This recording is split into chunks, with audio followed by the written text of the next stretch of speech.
There probably never was another year, not even another month, when the Shelleys were so truly collaborative. It was the September of 1817, when Frankenstein proofs were going on, the 6 weeks tour is getting up and running, Leon and Sithna is being finished, and everything is going full. Oh yes, and Mary Shelley's just given birth to a baby. And if it's a coincidence that Anna should have chosen the September of 2017 to organise a conference exploring what we mean when we talk of the Shelleys' collaboration, among other things, and I suspect it isn't altogether a coincidence, but if it is one, it's a very happy one indeed. And thank you so much for the honour of inviting me to be here. But before I begin, I wish to dedicate this lecture to the memory of a great scholar who was my mentor and friend, as he was to many here in this room, and one of the most generous and encouraging of men to generations of scholars. And I am, of course, talking about Charles Robinson, Charlie to so many of us, who died last November. And he was a specialist in both Shelleys, as well as being a Byronist and a Hazlitter. And of course, he should be here, opening this plenary, not me. And his great work on the Frankenstein notebooks lives on and is available for everyone to read on the internet. But personally, I miss him sorely. And he always maintained a fine but crucial distinction between collaboration and co-authorship. For him, Frankenstein was not co-authored, but was a collaborative work. Now, this paper also has a more specific debt to Michael O'Neill's elegant and eloquent trying to make it as good as I can, and I'm glad Michael has just snuck in to hear me say in person. And I heard him first deliver it as a paper to the Mary Shelley Bicentenary Conference of 1997, a wonderful conference in New York. And it's the most able defense I know of Mary Shelley's editing against charges that she betrayed Shelley, vulgarizing Shelley by rebranding him as a respectable quasi-Christian poet for middle-class audiences, to put it briefly. And Michael O'Neill argued, among other things, that her withholdings and delays are tactical and directed towards creating an audience for Shelley. And I entirely agree. And I can see that another paper is promising to take up this particular argument with respect to the editions of 1839 and 1840.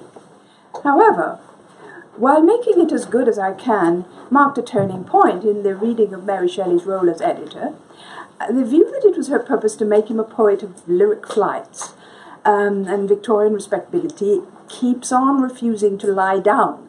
And I think it's time for another bash. And would like to carry Michael O'Neill's torch and shine it into some more darkened corners.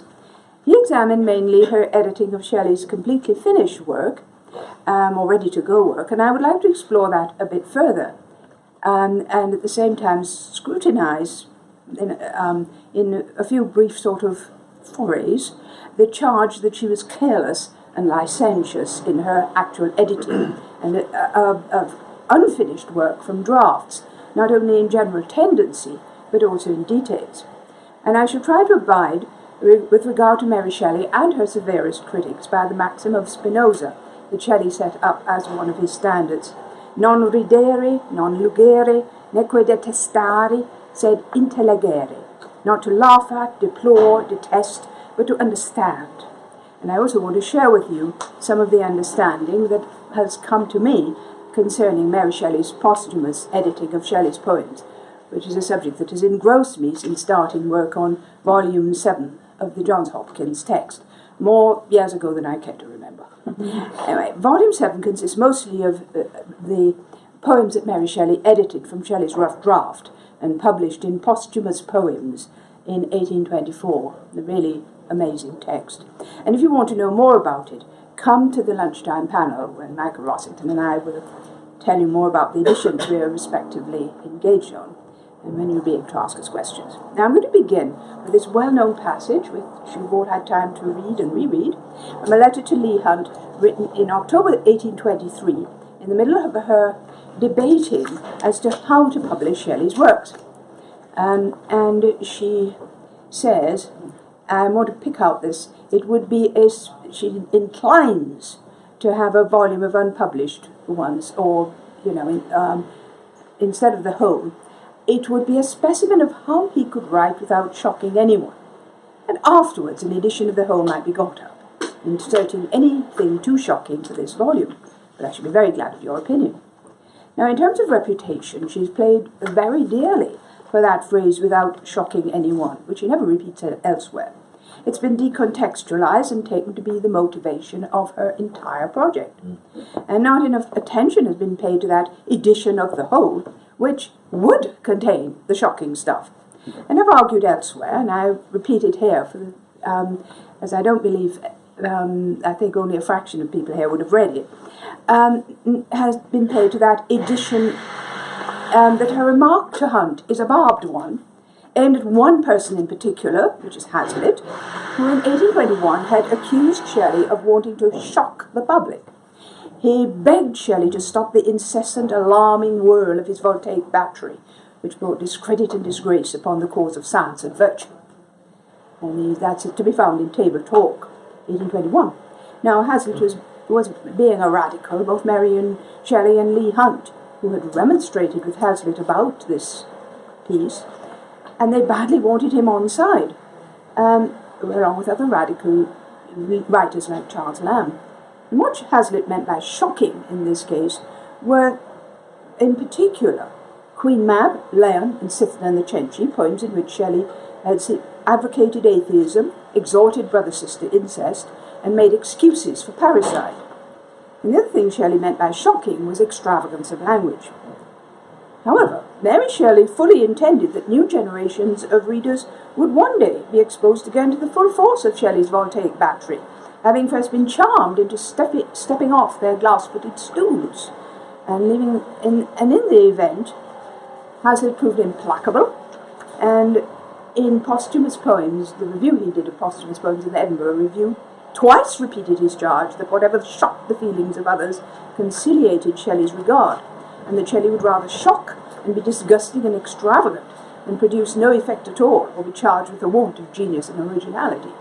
So, and he actually cites a passage from Ginevra, which he says is part of Shelley's programme to shock.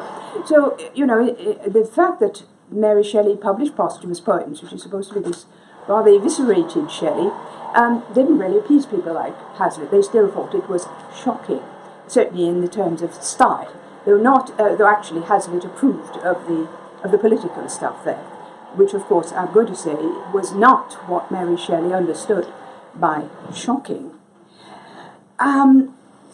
Now, as we know, Mary Shelley's tactics worked. Shelley's memory was kept alive. The shocking poems were collected and reprinted, along with the others, in the public domain, as much as there were, in 1829. And eventually, when Sir Timothy Shelley relaxed his ban on her publishing them, she was able to do this in 1839 and 1840. And I can't think of a single poem that remained unpublished at the end of Mary Shelley's life that could be called shocking in this Hazlittian sense. Painfully personal, yes, a few, like "We meet not as we parted, as then we parted," and lines written in the Bay of Lerici, but not shocking. And as for the prose, there Michael Neal long ago demonstrated by examining Mary Shelley's letters and her marked copies of Shelley's prose in the Bodleian, that she had intended to restore the controversial portions that had been cut from Shelley's translation of the Symposium, and to publish the blasphemous On the Devil and Devils, and I'm sure, philosophical view of reform. And I find nothing to suggest that Mary Shelley intended to suppress the radical post-Peterloo poems, The Mask of Anarchy, England in 1819, Peter Bell III, Corpses are Cold in the Tomb, or even to the Lord Chancellor. In fact, there's evidence from her own fair copy notebooks that they were at one time earmarked for posthumous poems, and I infer only left out because her publisher, John Hunt, dared not risk prosecution. I say infer because there's no chapter and verse for it, but if you look at the dates, you find it tallies.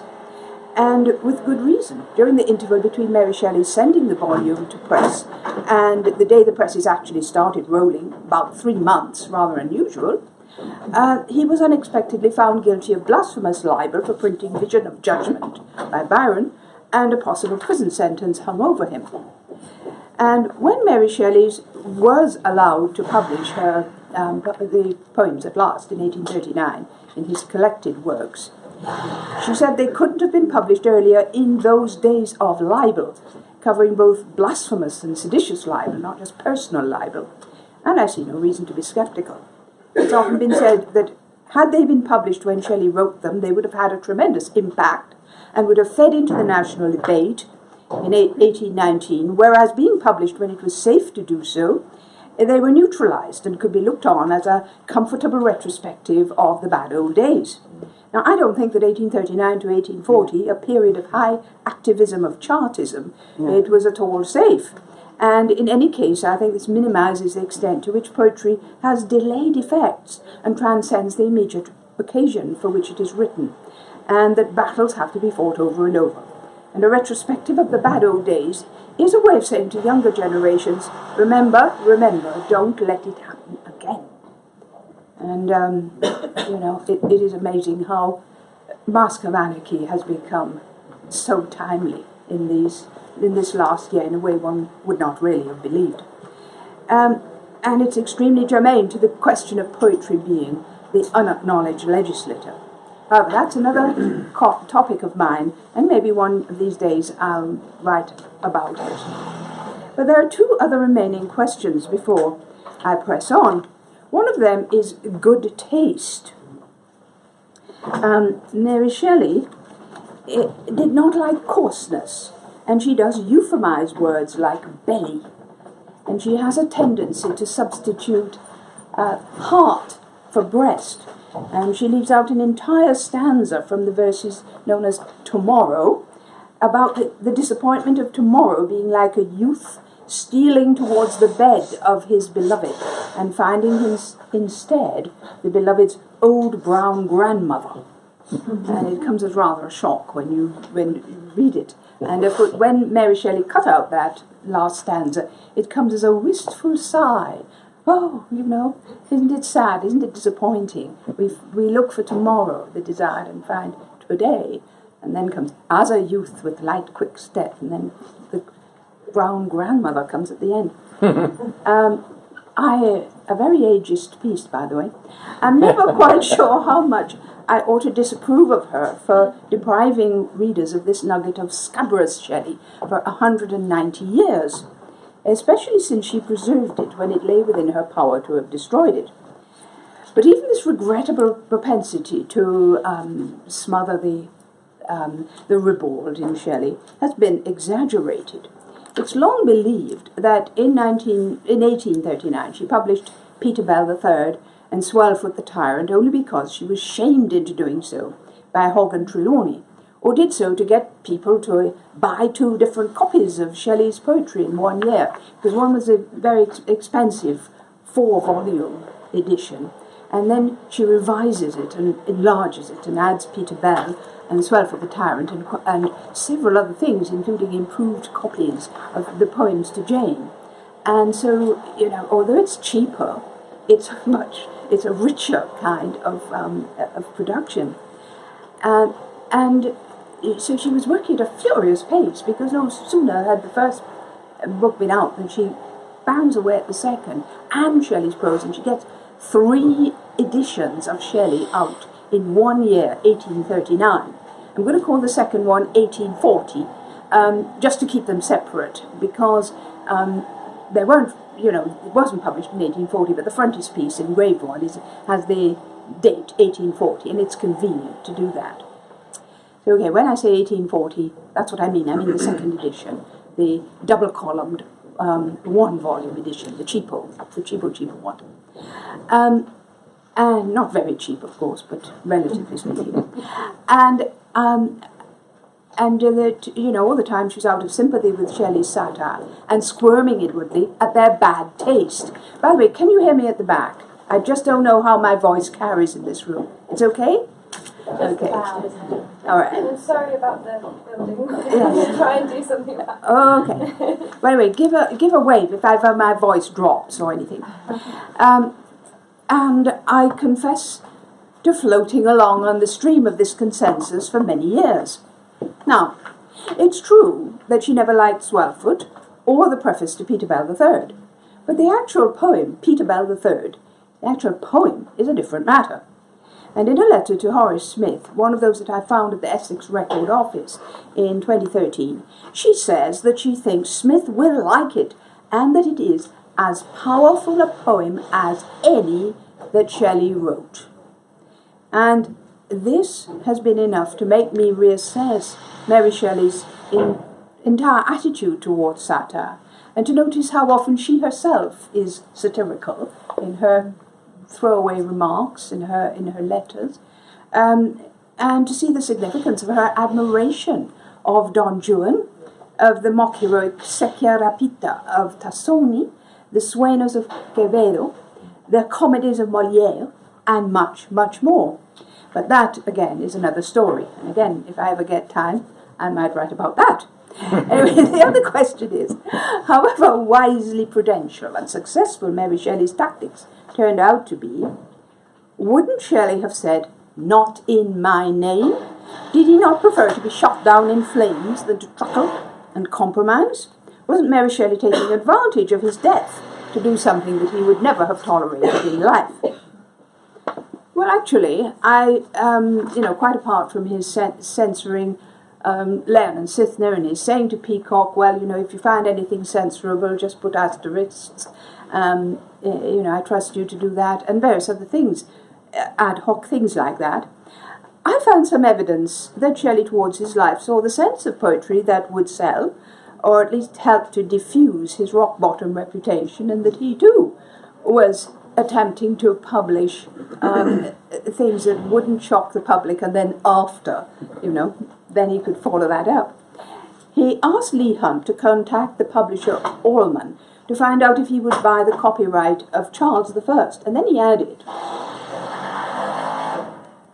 "I have a little parcel, a parcel of little poems also, not a little parcel, he said, a parcel of little poems, The Witch of Atlas, and some translations of Homer's hymns, the copyright of which I would sell." In other words, he has grouped together his mythological and mythopoeic poems, original and translated. A book of these would have been relatively non-controversial, well, relatively, and may well have attracted a few bouquets to the effect that he was a spirited translator of delicate fancy and an elegant scholar. And that was a kind of accolade that the translations and the Witch of Atlas did attract when Mary Shelley published them, because she included them all in posthumous poems. So I think that in a way you can see Mary Shelley as fulfilling a tendency that was there in Percy Bysshe Shelley, and not actually going against something that he would have hated. Quite the contrary. Now that Mary Shelley did obfuscate and smooth over some awkward issues impinging on her private life, like disguising the fact that Shelley wrote love poems to other women, and so on, means that she is particularly vulnerable to the hermeneutics of suspicion. Genuine mistakes are reinterpreted as devious cunning, and a prime example is Julian and Madelot, and there's going to be a big chunk about Julian and Madelot here, and I hope you'll be able to I'll try and make it followable. I've cut some out of it, and try to get it down to the essentials.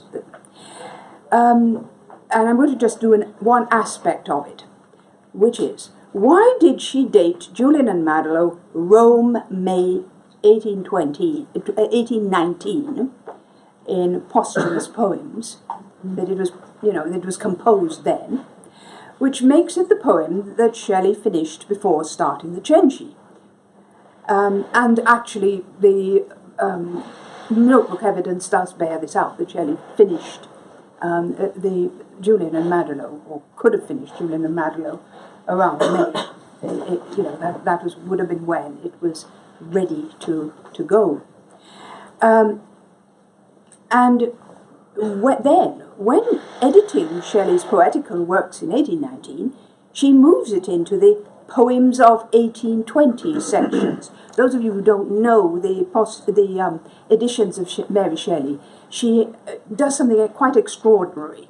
She has she goes and undertakes to put each block of poems into years, which I don't think any other edition of the life and works of so-and-so ever did. They didn't try and fine-tune them by years. So she has 1816, 1817, 1818, 1819, 20, and so on.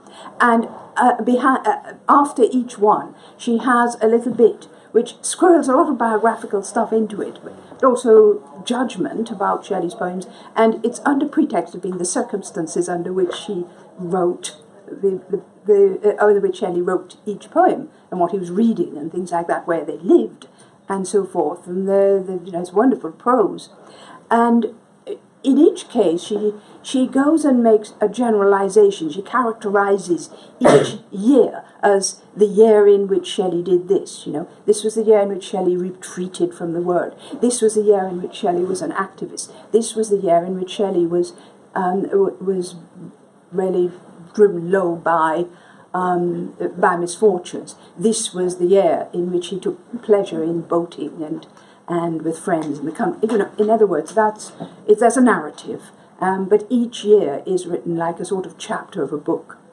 And so she prepares the sort of narrative to address the poems in that particular section. Anyway, she puts it first into the poems of 1819, and then she moves it in 1839 into poems of 1820, but said nothing about it. And even stranger, in this second enlarged edition of 1840, she shifts it to the poems of 1818. So it's gone back and forth, 1819, 1820, and to 1818. Now, on this mystery has been predicated much of the argument, which I think, or the idea, which I think you're familiar with, that the cruel lady in Julian and Madelot, who humiliates, torments, and deserts the maniac, whose soliloquy is the central core of the whole, is really a fictionalized version of her angry self, as she was after the death of William Shelley. The maniac being, of course, a suffering Shelley, withering under her blows. And the maniac recalls this lady, or maybe it's just a fantasy because he's a maniac, saying perfectly dreadful things about him. How the lady has wished that he, has wished that he would castrate himself, that he's so ugly, and things of that sort.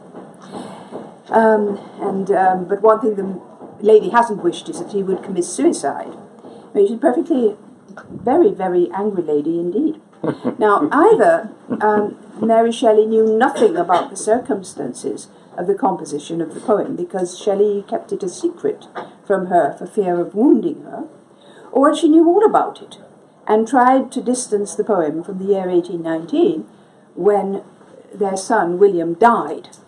And she faffed about these different dates trying to obscure the whole issue. But there's something that doesn't add up here. All the available textual evidence suggests that she knew about Julian and Madelot, if not all along, at any rate in its final stages, when it was, getting into fair copy. And her giving it the lead place in posthumous poems suggests that she valued it as one of Shelley's best poems. She knew it was good, and she knew Shelley knew it was good too. And the only person who is known to have wanted it suppressed is Claire Clairmont. There's no evidence that Mary Shelley record that she was pained by it, apart, that is, from the fact that she doesn't say anything about it in her commentary. And there is an unfinished copy of about 1/6 of Julian and Madelot in Mary Shelley's hand in a notebook containing material, mostly from 1819 to that point. And this is one of the richest and most chaotic of all Shelley's notebooks. And its pet name is Adds E12, but its full name is Bodleian MS Shelley Adds E12. And it contains draft of, fair copy of Ode to the West Wind and a great many other wonderful things. And here is the bit of Julian and Madelot that is there. And you'll see it's called Madelot and Julian. Now this has been explained. Why is it there? It's not the whole of it, it's only a sixth. That Percy Bysshe Shelley had given her something to do, to keep her occupied, her mind occupied and her hands occupied, after the death of William, which absolutely devastated her. Well, it devastated them both, and they never really recovered from it. But that he kept the maniac's portion from her, if indeed he'd written it then, out of sheer tact, so she wouldn't get upset. Now, I actually have a better theory than that. And that it is an abandoned piece of press copy. You'll sometimes see it called an intermediate draft, or even I've found it described as a rough draft, or a rough copy. But it isn't. It's very like the final version that Shelley had sent to Leigh Hunt in terms of text. So there are a few changes which show that it wasn't the latest, that Shelley made some more changes afterwards. But that is not rough or even intermediate draft. This is of the standard of fair copy. Look at the care she took. It's as good as it gets with her. And one of the things I want you to look at, this is a bit of dialogue, where Madelot is talking to Julian. And do you see those quotes? "We are even now at the point I meant," said Madelot, and bade the gondolieri cease to row. "Look, Julian, on the west, and listen well, if you hear not a deep and heavy bell." Now look at the quote marks at the side. Those are called running vertical quotes.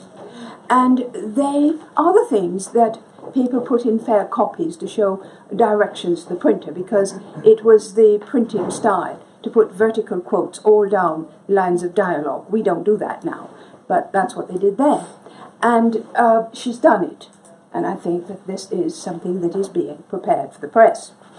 Now, it's funny that it should be in a draft notebook, but it is on the first, she begins the first thing, where she says Madelot and Julian, and she has the epigraph and everything.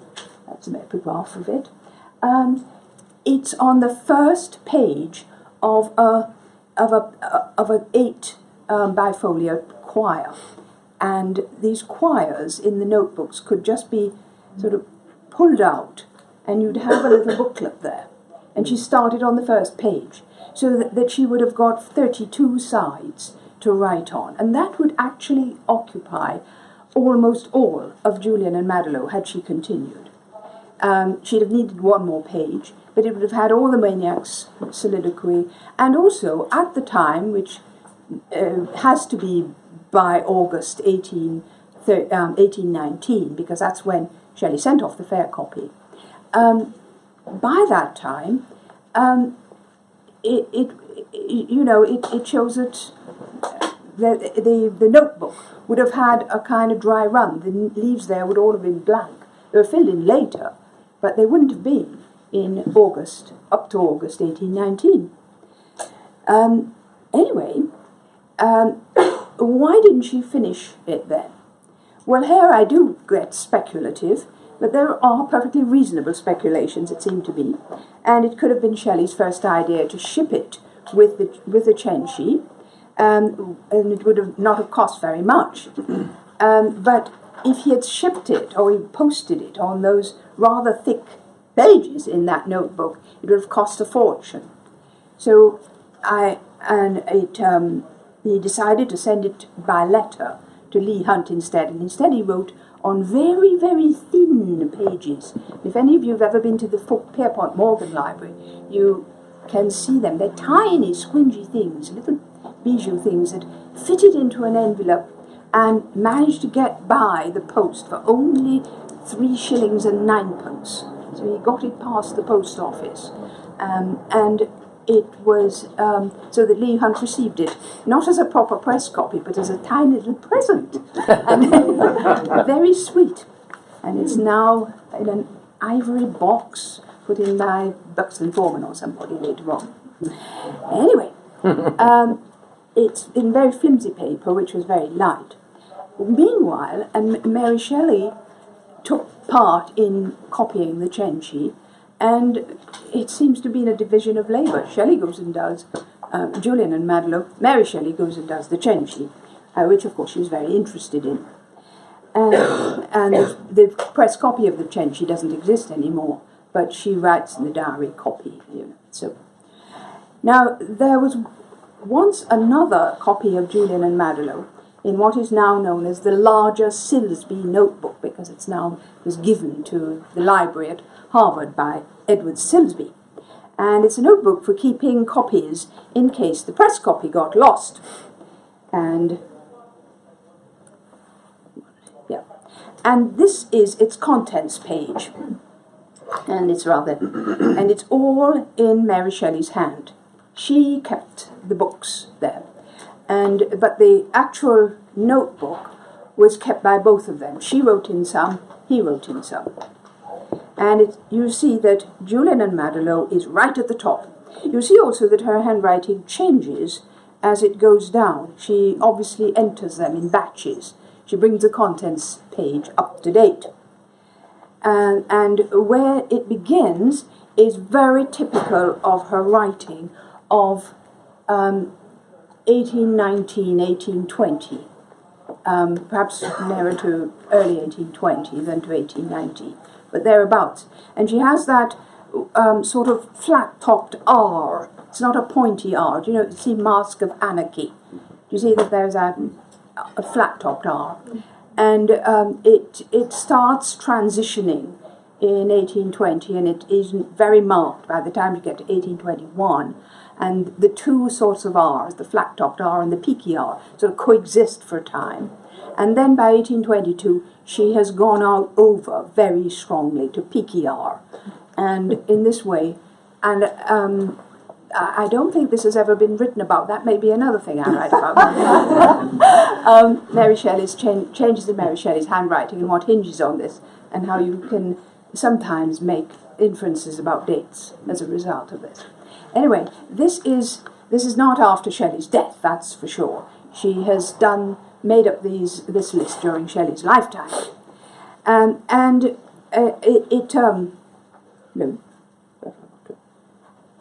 Yes.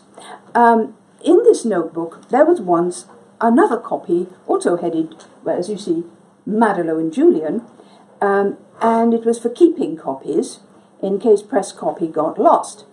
And it also showed poems which are, as it were, considered print-worthy. They didn't all get published, but they were in a state where the Shelleys agreed these were worthy of publication. That got to the point where it was nearly finished. A few more changes, perhaps, at press copy stage. But anyway, it was if the press copy got lost in the post, you could recreate the poem again from this. And Shelley's mostly used it in 1820, but it could have been started as early as July 1819, which is when the notebooks that it's in were acquired by the Shelleys. They were bought at Leghorn in the summer of 1819. And some of them, of course, would have been put on the side. So we don't know when it started out, but I think that Mary Shelley certainly made the contents list around at the beginning of 1820, or maybe even late 1819, when she did quite a lot of copying. And all that survives of it is the contents at the back, but it shows that it's the first item on the book. There's a close-up of it. And it also shows that in the same handwriting there's a whole slew of late 1819 poems, like To Sidmouth and Castlereagh and England. All of these are lost. And nobody quite knows what happened to them, but they could have all been sent as press copy. And then, I don't know, some of them went to the printer and didn't come back, and others, well, we don't know, anyway. And the pagination shows, because you see 1 to 30, so there's 29 pages of it, and showing Mary Shelley's hand, and how many lines they wrote to the page, and leaving room for spaces, there's enough for it to contain the whole poem, maniac, soliloquy and all. And in fact you might even be able to squeeze in squingily the preface, but I don't think, I think Shelley wrote his prefaces afterwards. I don't think this notebook was kept for prefaces. I think it just would have had the poem. Now again, it shows Mary Shelley knew about this Madelot and Julian from at least the spring of 1820, and perhaps as early as July 1819, and would have seen it every time she opened the book to add another poem. And as for the chopping and changing of the date, this is easily explained without recourse to a conspiracy, because in 1828 Mary Shelley read Leigh Hunt's book, Lord Byron and Some of His Contemporaries, a very controversial book in which Leigh Hunt slammed into Byron, but was very nice to Shelley. And he printed Shelley's letter to him, saying that he had written Julian and Madelot, this is Shelley speaking, that he had written Julian and Madelot when he was in Este, in the Veneto, fairly near to Byron, and this would have been in September, October 1818. Now this can't be literally true for various reasons that Geoffrey Matthews uncovered in 1863, though Shelley might have conceived it and perhaps done a draft of it, but the draft that we have has to be later. But the point is that Mary Shelley would, of course, have deferred to Shelley's own testimony. She might have thought, well, he finished it in Rome, I started copying it in Rome, but he knew better. He says he's written it, and I don't want a kind of clash between what he says in a letter and what I say. So, okay, 1818. And the thing is, she wouldn't have had the chance to put this date right and redate it to 1818.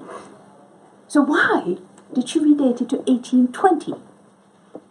Now, to me, this is just an obvious mistake. And here is the contents page of the expensive Bysshe 4-volume edition, the 1839 one. And this is one of the contents pages, and you see it starts off, what happened was, I'm saying the first volume has got early poems like Queen Mab and Len and Sithna and Alastor. The second one, she puts in the dramas, so that has Prometheus Unbound, Hellas and the Cenci. And so she's very tidy in her mind. And then the rest of the miscellaneous poems, and that's where they're dated year by year.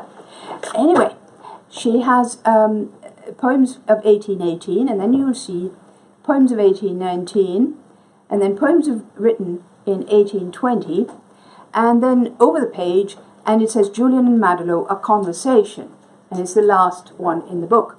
And then volume 4 goes on with 1818 because it's an overspill. She couldn't get all the 1820 poems all in one. They had to go over the page, and that's very messy and a great nuisance if you're trying to find out which volume a particular poem is in. Anyway,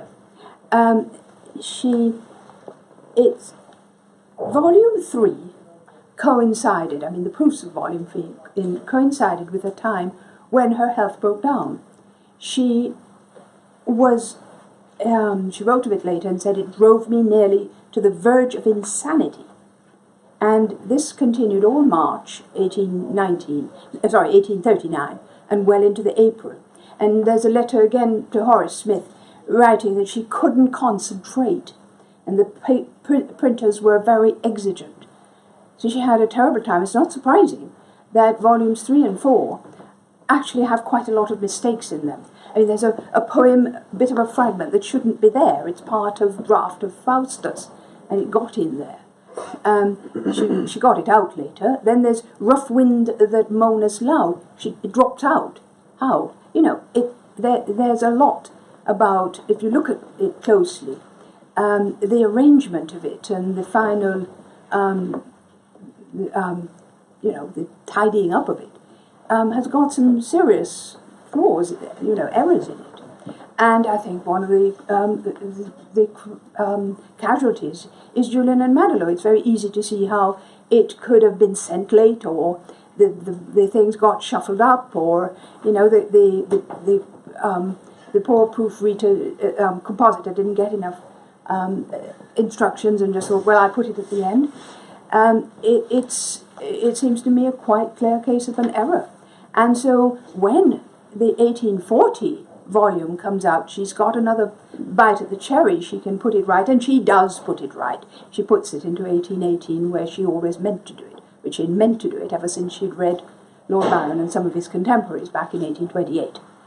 So I think let us put an end to this mystery of the Mary Shelley and these changes of dates. Did she know anything about Julian and Madelon? Had Shelley hidden it from her? I think that, when you look at it closely, this mystery completely dissolves and disappears. Or at any rate, there are far more commonplace, banal, boring explanations, but sometimes a boring explanation is the right one. Now, there's another point here, and I hope I'm not invading another speaker's space, but I hope I'm doing it in a different way. In the notes to the poems of 1818, there is a powerfully digressive tribute to Shelley's powers of serious conversation among his friends. And that's a very apt comment on a poem subtitled A Conversation, which contains an argument between friends. And not only, she writes, did Shelley among friends expound his opinions with vivacity and eloquence, but if an argument arose, no man ever argued better. He was clear, logical, and earnest in supporting his own views, attentive, patient, and impartial, while listening to those on the adverse side. In fact, he sounds rather like Julian, when Julian is disputing with Madelon. And the note also praises Shelley for his profound insight when he touches on human life. For him, all woe and pain arose from the war made against love by selfishness or insensibility or mistake. By reverting in his mind to this principle, he discovered the source of many emotions and could disclose the secrets of all hearts. And remember the phrase that he speaks of the maniac soliloquy as a commentary on the text of every heart. And it seems to me quite obvious that, without alluding it, she has actually prepared a space in her note for Julian and Madelon, where it slots in very beautifully, and it doesn't slot into the narrative of the note to the poems of 1820 very well, not at all. And so she accounts for Shelley's profound understanding not only of the hearts of women, like Rosalind and Helen, but the heart of a maniac. And she's at the same time heading off inferences that it took one to know one. And it's worth remembering that in her apologias for Shelley, Mary Shelley was concerned to show as much that he was sane as that he was saintly. She had to deal with Hazlitt's famous description of Shelley as having a maggot in his brain, and Thomas Medwin's testimony that insanity hung by a hair suspended over the head of Shelley. So she's trying to show, distance Julian and Madelon from the personal, and say he just intuited these feelings and they never actually happened to him. It's not personal. But the direction in which it is as much to say that he wasn't a maniac in the face of a kind of narrative of mad Shelley, which is actually quite well ensconced by the 1830s. So yes, she has a hidden agenda, but it's not quite what it has been taken to be, I would say. Now, turning to the question of Mary Shelley being a licentious and careless editor, I would agree with Rossetti, who said that she is inconsistent, and there are well-known mistakes where she doesn't, she misreads, and some of these make quite a difference to the sense, such as, I think one of the most famous is where she reads in Triumph of Life, the mystery within, instead of the mutiny within. And since she had 16 years to go over the notebooks and put right her initial mistakes, you would think that she would have done so. Now, putting one to one side, the pain that she felt at going over Shelley's notebooks, I have found in my own experience that rectifying one's 16-year-old mistakes is not an easy matter, not as easy as it sounds. And I'm going to tell here an anecdote against myself. And it involves Charles I, text which I've been really rather obsessed with over the last 30-odd years. And it's one of the most perfunctory and disappointing pieces of editing that Mary Shelley did. And of course I go in saying, well, I can do better than that. And she never went back to it again, and I would suspect it brought back memories of a very unpleasant time for her. However, she did make a good fist at scene 1. This was Shelley's unfinished play, where he was bringing together all his views on the Civil War and, of course, applying it to the present times. And here is a particularly tangled piece of verse where Queen Henrietta is being lambasted by some Puritans. And Mary Shelley balked at deciphering that, and or the whole of it, but it's not the bits that are uncancelled. And she extracted a line from an earlier, more legible stage using cancelled words, and she did get the essential sense. Amid her ladies walks the English queen. And I don't know if you can see it, but it's the bit where amid her ladies is cut out and then goes is cancelled, and Shelley's put walks, so she's the papist queen. Amid her ladies walks the papist queen, and that's what Mary Shelley reduced it to. Well, this business of using cancelled material is what I, as editor, and in fact all editors, have to fall back on when later uncancelled words are illegible, in preference to just putting a blank, because at least Shelley wrote that at one stage. And by deciphering, as I thought, Shelley's uncancelled replacement, I made 2 lines where she had found only 1. And as if by a window walks the papist queen and disguised Jesuit ladies of the court. If you go back, I don't know if you can see this, as if, there, by her window walks the papist queen and disguised, where did disguised Jesuits gone? They're very disguised. Underneath. If you look at the plot, there they are, the disguised Jesuits, ladies of, just where I was getting, ladies of her court. Anyway, over the years I became quite rightly dissatisfied with as if, and eventually decided it was girt. And you could go and compare all the time Shelley's written girt and so on. Yeah, it's girt, it's got to be girt. So the queen was girt by a window, i.e. framed by the window, and surrounded by her ladies. By the way, they were Jesuit ladies, they were also called Jesuitesses, and they came over secretly to re-Catholicize English lapsed Catholic women of high degree. And the window was being explained by the queen, later being called a Jezebel, who famously painted her face and sat by the window in the Bible, and came to a very bad end. She's thrown out the window and the dogs eat her. And that's what they'd like to do to the queen, the Puritans, that is. Anyway, the queen was framed by a window, girt, and she was girt, surrounded by the ladies.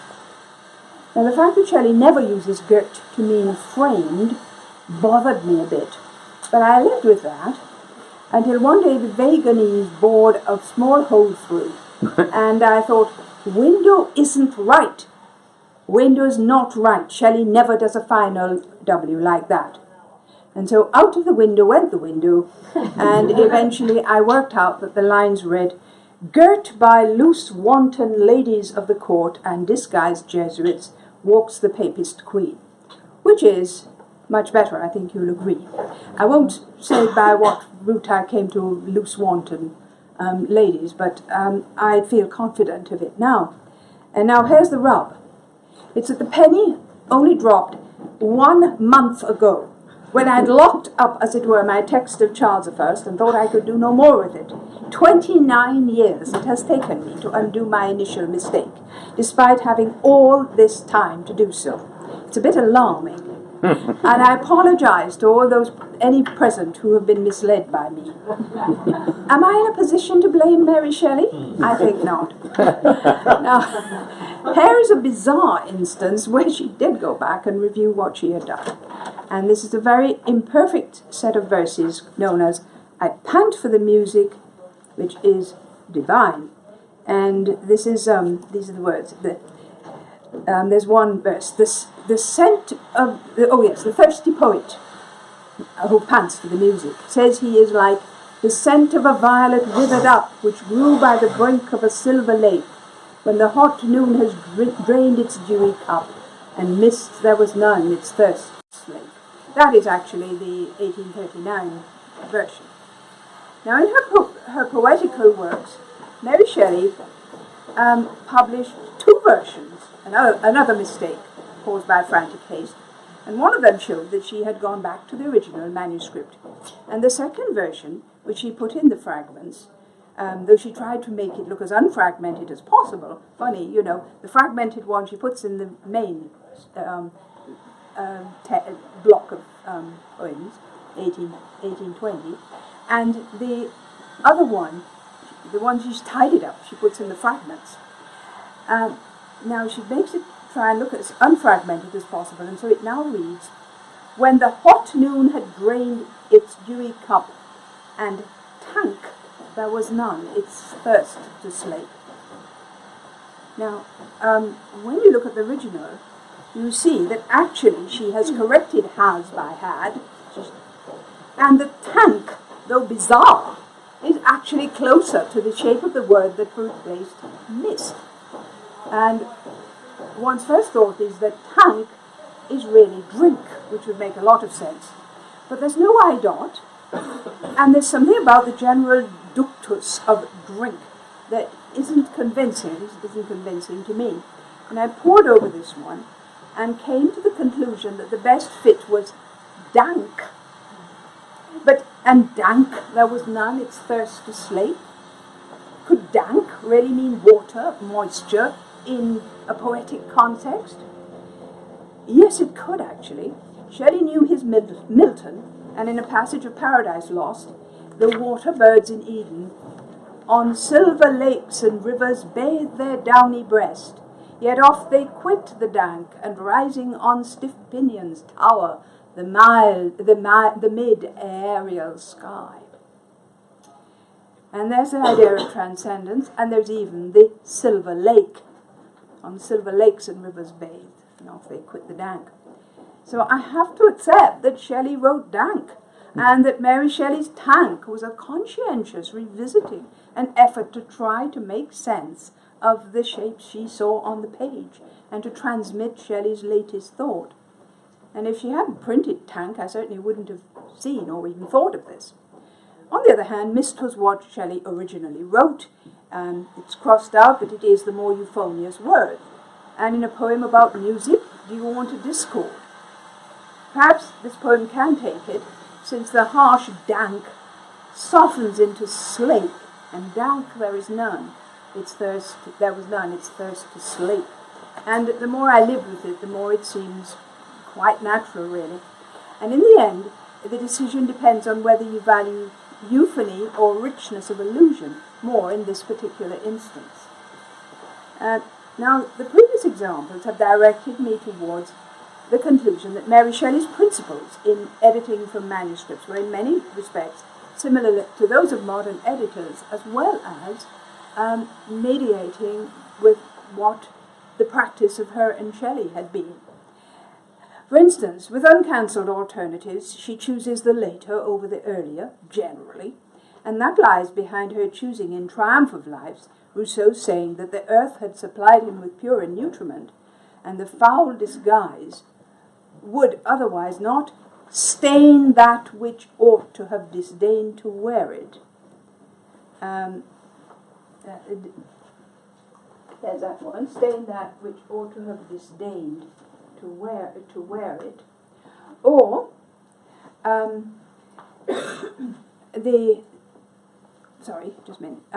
or is it what he wrote above the line, stained that within which still disdains to wear it?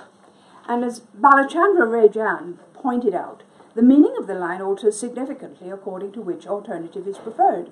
As Rajan says, one version suggests that Rousseau could have refrained from joining the procession and did not. The other implied that he can do no more than despise a course of action that he was obliged to take. And they are both very good meanings, and I'm not sure that one can establish a preference when making a reading text by having to consider which one is more consistent with Rousseau as he presents himself. They both seem to me to work. And I think one has to adopt the criteria here of determining which was the latest version that Shelley wrote. And Mary Shelley thought ought to have disdained, and Donald Ryman chose within which still disdains, based on his perception that it is written with a newly sharpened pen. I have looked long and hard at this one, and it's a very close call. I don't think the pen was newly sharpened now, and I think Mary Shelley probably did pick the later one, and that Shelley wrote it in a terrific hurry, distorting the writing, because he wanted to press on with something else. Now here's another case from Triumph of Life. Mary Shelley's texts read, when Rousseau sees his nightmare vision, a flock of vampire bats before the glare of the tropic sun, bringing ere evening strange night upon some Indian isle. And that's what it looks like. And in this case, underneath sun, there is an uncancelled, there is pale, in very pale writing, and there's tropic in very dark writing. And I can promise you, in the real thing, it does look dark. And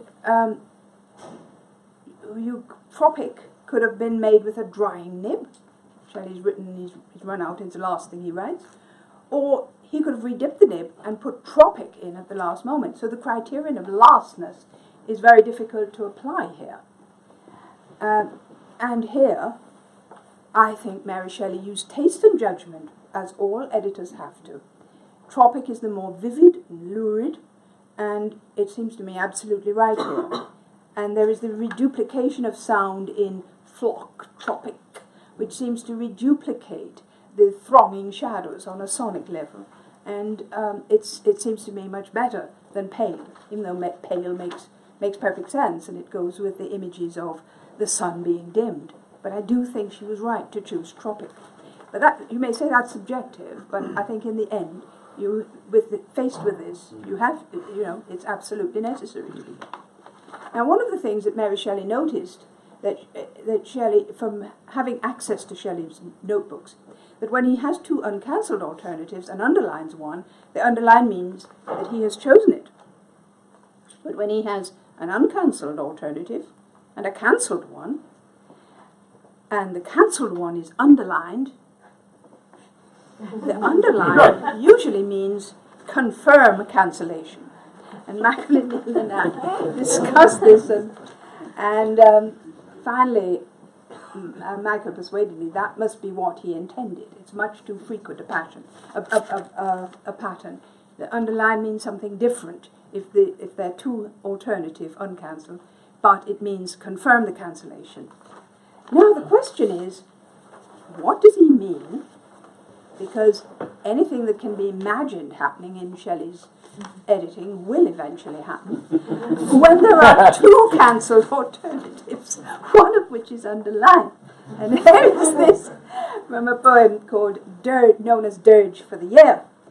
And as an earthquake rocks a corse in its coffin in the clay, so white winter, that rough nurse, rocks the death-cold year today. Solemn hours, wail aloud for your mother in her shroud. Now what Shelley wrote is, solemn hours, wail aloud for your mother in her. Her is cancelled, and she's inserted snow above. Snow is cancelled and underlined. Is it mother in her shroud or mother in snow shroud?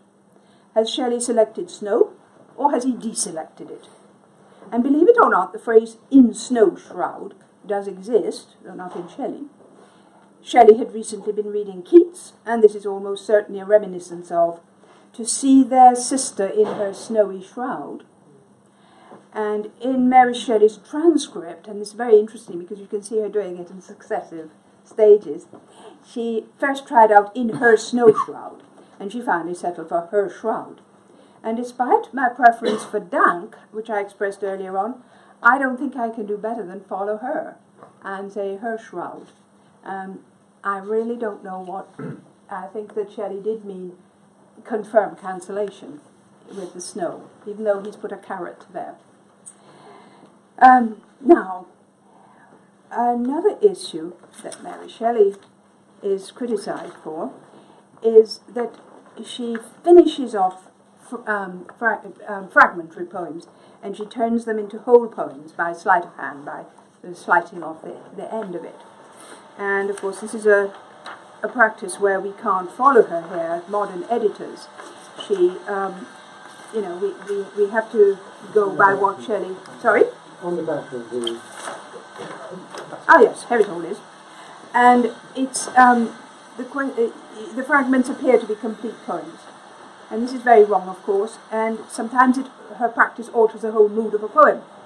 And one example is a poem called Evening, Ponte al Mare, and in her version, the poem ends on a mood of languid serenity, and even the evening stars shining through the clouds, whereas in Shelley's continuation, there is a hint of a ferocious storm brewing up and lightning flashing, and it's only a half stanza, and Mary Shelley cut it out, so the poem seems complete. And we miss something if we leave out the ferocious, the last bit. But sometimes Shelley started to continue a poem, and then in his finished form, he cut it off. And one example is To Sidmouth and Castlereagh, which I showed the contents page. And that Shelley continued doing it, but in fact it's clear that he just went and disregarded the continuation and just published the whole stanza, or was satisfied with the whole stanzas. And then there is the Misery, a fragment, where he goes and declares a fragment, and he leaves out all the extra stanzas that he has drafted. Which brings me to the Triumph of Life, and she goes famously. She ended the poem with, "And what is life?" I cried, when there was a bit more to come. But let us look at the matter from her point of view. This is the famous end. "What is life?" I cried. She's disregarded "say," and she's made it more dramatic. It goes on. "The cripple cast his eye upon the car, which now had rolled onward, as if that look must be the last, and answered, 'Happy, happy those for whom the fold of.'" And right now, I think one's read that so often you can't imagine it any other way. It's perfect, just breaking off like that. But she ends with, "And what is life?" Now, we famously don't know anything about how Triumph of Life was going to continue, or if it was going to continue, and everything is there to play for. And those of us who put in the cripple cast are making a decision that Shelley had broken off for some reason and would have resumed, or tried to resume. At the time that he broke off, he hadn't, thought, "I'm giving up on this poem," had he returned. But among the various other options was that Shelley had decided to make a manufactured fragment of it. I mean, I'm not saying I adhere to this view, but it's not ruled out by anything in the manuscript. And it's worth noting that the other poem where someone in the poem asks, "What is life?" is a manufactured fragment. This is a vision of the sea, which ends with "whilst." And that is also one where Shelley breaks off what he'd written of the last bit of his manuscript. He cuts it off, and he just has "whilst," and he's made it into a fragment.